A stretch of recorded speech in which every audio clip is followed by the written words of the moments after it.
A Hora do Ungido, com o pastor Paulo Messias. Olá, meus amados irmãos e irmãs, a quem vos saúdo com a graça e com a paz do Senhor Jesus. Eu sou o pastor Paulo Messias, da Igreja Videira de Canaã, chamado por Deus para orar pelos enfermos, libertar os cativos e pregar o Evangelho da Graça. Nessa hora, antes de orar por você, eu queria compartilhar uma palavra que diz: a fé que traz o milagre.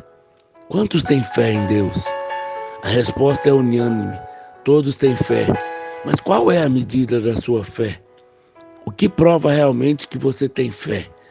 Nós convertemos através da fé, oramos pela fé, adoramos pela fé, agradamos a Deus pela fé.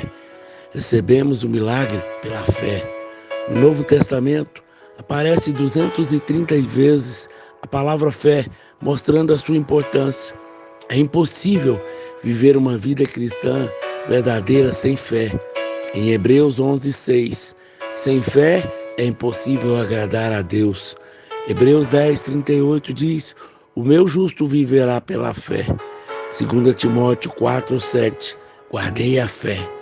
Em 2 Coríntios, capítulo 5, verso 7, andamos por fé. Mas o que é fé? Fé é, ora, a fé é a certeza das coisas que se esperam, a convicção de fatos que não se veem. Hebreus 11:1. A fé é ter uma convicção interior de que algo Deus vai fazer, mesmo não vendo ainda. A verdadeira fé está acompanhada de obras. Não tem como separar a fé de obras. Se há fé, então há obras. Se não há obras, é porque não há fé. Tiago diz em Tiago 2, versos 17 e 18, assim também a fé, se não tiver obras, por si só está morta. Mas alguém dirá: tu tens fé, eu tenho obras. Mostra-me a tua fé sem as obras, e eu mostro as obras e te mostrarei a minha fé. Sabe, esse texto nos mostra que as obras demonstram a nossa fé. Na versão linguagem de hoje, diz que as nossas ações mostram o tamanho da nossa fé. E muitos se dizem crentes, mas onde estão as suas obras que demonstram uma fé verdadeira? Nossas atitudes falam mais alto do que as nossas palavras. Os heróis da fé, do capítulo 11 de Hebreus, tiveram atitudes de fé. Noé construiu a arca por 100 anos. Abraão obedeceu sem saber para onde ir. Também ofereceu Isaque como posto em prova. Moisés recusou a ser chamado filho da filha de Faraó, preferindo ser maltratado junto com o povo de Deus. Foram homens de fé que fizeram história, mudaram épocas e fizeram proezas em Deus. Quais as obras que demonstram a nossa fé? Aqueles que têm fé enfrentam batalhas. Todos nós passamos por lutas, por batalhas, e nessa hora a fé tem que entrar em ação. Não podemos dizer que confiamos num Deus tão grande e no momento da guerra pararmos com medo da derrota. Há tantas lutas no casamento, no trabalho, na família, no reino de Deus, mas o que faremos diante disso? Temos a Bíblia, o exemplo de Davi, que enfrentou o gigante Golias. A sua atitude mostrou a sua fé. 1 Samuel, capítulo 17, verso 45, 49 e 50. Diz assim: Davi, porém, disse ao filisteu: tu vens contra mim com espada, e com lança, e com escudo. Eu, porém, vou contra ti, em nome do Senhor dos Exércitos, o Deus do exército de Israel, a quem tens afrontado. Davi meteu a mão no alforje, tomou dali uma pedra e com uma funda atirou, e feriu o filisteu na testa. A pedra encravou-lhe na testa, e ele caiu de rosto em terra. Assim prevaleceu Davi contra o filisteu, com uma funda e com uma pedra, o feriu e o matou. Porém não havia espada na mão de Davi.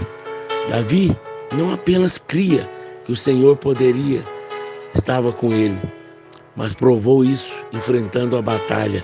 Ele sabia que a vitória estava garantida indo para a guerra. Ou a guerra nos para ou nos impulsiona. Os 10 espias diante dos gigantes da terra prometida pararam, enquanto Josué e Caleb foram impulsionados para a batalha, porque criam no Senhor. Eu não sei o tamanho da sua guerra, mas eu sei o tamanho do seu Deus. Então vamos lá, levante a bandeira da vitória, porque Ele é o Jeová Nissim, que é a nossa luta e Ele luta as nossas guerras. Aquele que tem fé clama. Até que ponto nós cremos no milagre de Deus? Até onde estamos indo atrás do milagre? Precisamos aprender como o cego de Jericó, diante do seu desejo em ser curado. Aquele cego cria que Jesus poderia fazer um milagre. Sabendo que Jesus estava passando por ali, não ficou esperando algo acontecer. Começou a gritar, porque acreditava que Jesus iria parar e ia trazer vista a ele. E quanto mais as pessoas diziam para ele parar de gritar, tanto mais ele gritava. O mais interessante, Jesus parou. Por quê? Porque havia alguém com tanta fé, ao ponto de clamar com tanta força pela misericórdia de Deus. Talvez muitos religiosos aqui, ao verem aquele homem gritando por Jesus, nessa reunião diriam: não precisa disso, Deus não é surdo. De fato, Deus não é surdo para aqueles que têm fé, ao ponto de clamarem porque serão ouvidos. Olha o que a Bíblia nos ensina sobre o clamor. No Salmo 18, verso 6. Na minha angústia, invoquei o Senhor, gritei por socorro, e o meu Deus, e Ele do seu tempo, ouviu a minha voz, e o meu clamor penetrou os ouvidos. Os olhos do Senhor repousam sobre os justos, e os seus ouvidos estão abertos ao seu clamor. Salmo 34, verso 15. A sua fé trará o clamor, e o seu clamor o milagre. Se você tem necessitado de um milagre, libere o clamor, que pode mudar a sua vitória. Aquele que tem fé não olha as circunstâncias. Realmente, são muitas circunstâncias difíceis que batem na porta diariamente. Todos nós passamos por circunstâncias que aparentemente não vemos saída. O mar está à nossa frente, as montanhas estão ao nosso redor, e o inimigo está vindo por detrás, e nessa hora a fé é checada. Continuaremos ou não? Iremos crer ou não? Às vezes o tempo e as circunstâncias mais difíceis de enfrentar. Vemos em Marcos 5:25 que a mulher hemorrágica, essa mulher já não via mais saída para o seu problema. O diagnóstico médico já dizia que não havia mais saída.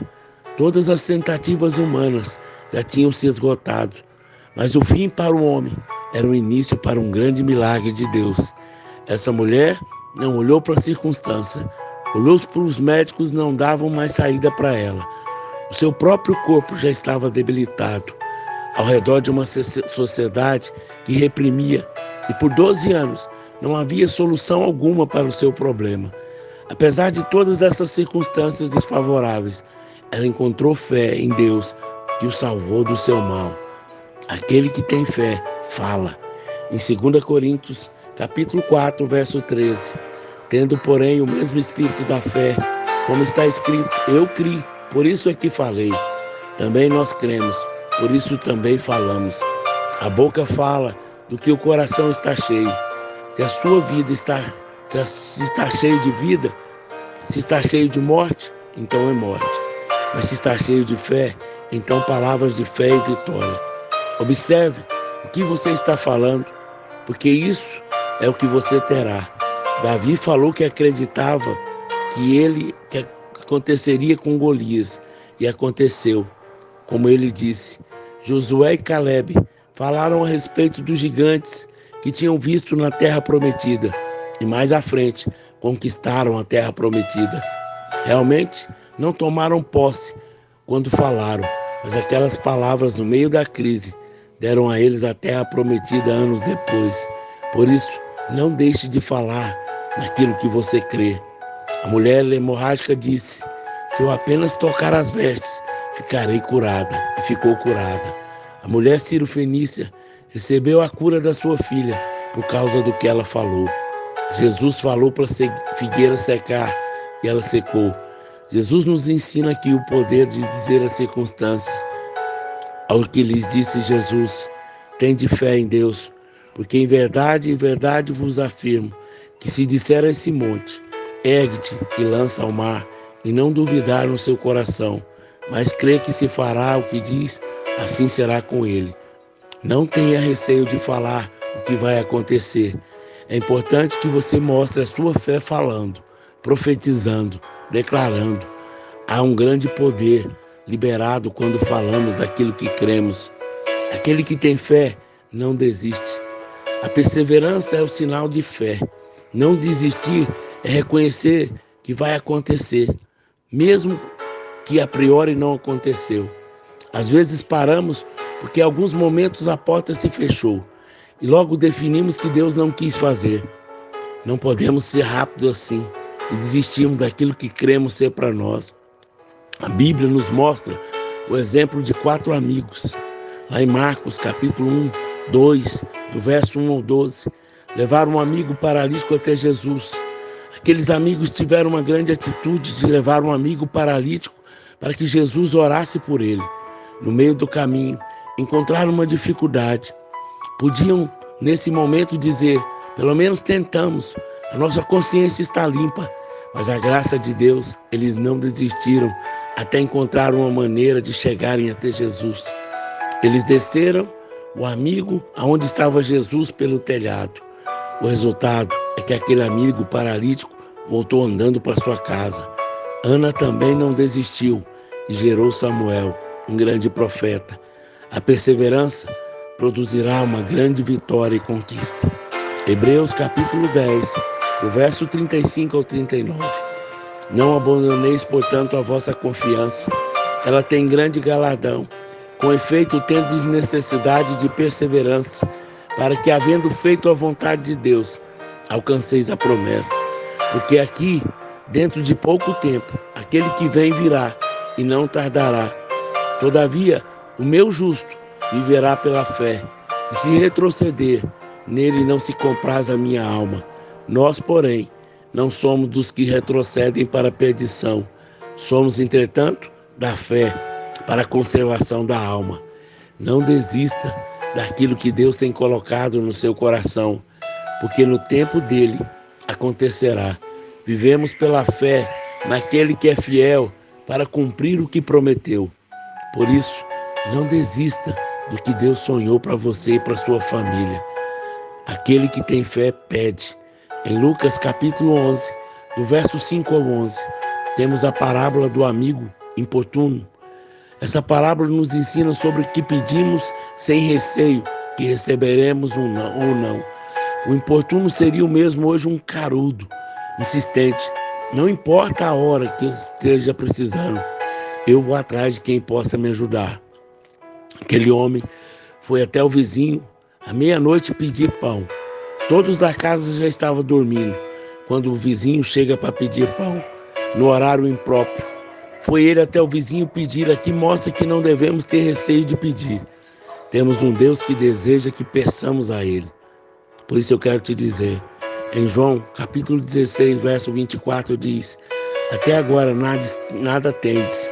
Pedi em meu nome, pedi e recebereis, para que a alegria seja completa. Em Marcos 11, 24 diz: por isso digo, tudo de quanto em oração pedires, credes que recebestes, e será assim convosco. Em João 14, 13, e tudo quanto pedires em meu nome, isso farei, a fim de que meu Pai seja glorificado no Filho. Se tem fé em Deus, então devemos pedir. Cremos que já recebemos. Se tem fé, não precisa deixar de pedir, porque temos um Deus bom que quer nos abençoar. Agora mesmo, peça a Deus o que você necessita. Fé, quem tem fé, obedece. Há momentos em que mostramos a nossa fé obedecendo. Pela fé, Abraão obedeceu sem saber para onde ia. Para Moisés, Deus disse ser a Moisés: por que clamas a mim? Dizes aos filhos de Israel que marche. Deus pediu a Moisés para que ferisse a rocha e a água saiu. Deus mandou o povo dar voltas em Jericó e as muralhas caíram. Jesus aplicou lodo no cego, mandou lavar no tanque e o cego foi curado. Pedro quis ter uma experiência sobrenatural e pediu que Jesus mandasse ir. E em cima dessas ordens ele andou sobre as águas. Haverá momentos em que Jesus estará fora do lugar confortável, te mandando dar um passo de fé. Pisar onde nunca pisamos não é fácil, mas quando obedecemos, agradecemos a Deus e Ele nos honra. Deus nos chama à obediência. Aquele jovem rico não acreditou que Jesus pudesse suprir as necessidades, obedecendo a palavra de dar tudo o que tinha aos pobres e segui-lo. A fé, obedecer, é a fé de que Deus tem sempre o melhor para nós. O que nós vamos alcançar depende da nossa fé e das obras que demonstram a nossa fé. O que Deus quer é que façamos algo que mostre a nossa fé no Deus tão grande ao qual confiamos e esperamos. Que você crê que pode acontecer nestes dias, então faça de acordo com a sua fé. Quem tem fé enfrenta batalhas, clama, não olha as circunstâncias, fala, não desiste, pede, obedece e o mais Deus fará. Aleluia! Que essa palavra traga fé e traga vitória na sua vida, em nome de Jesus. Se você foi abençoado, por favor, nos ajude a compartilhar. Deus abençoe ricamente a sua vida, em nome de Jesus.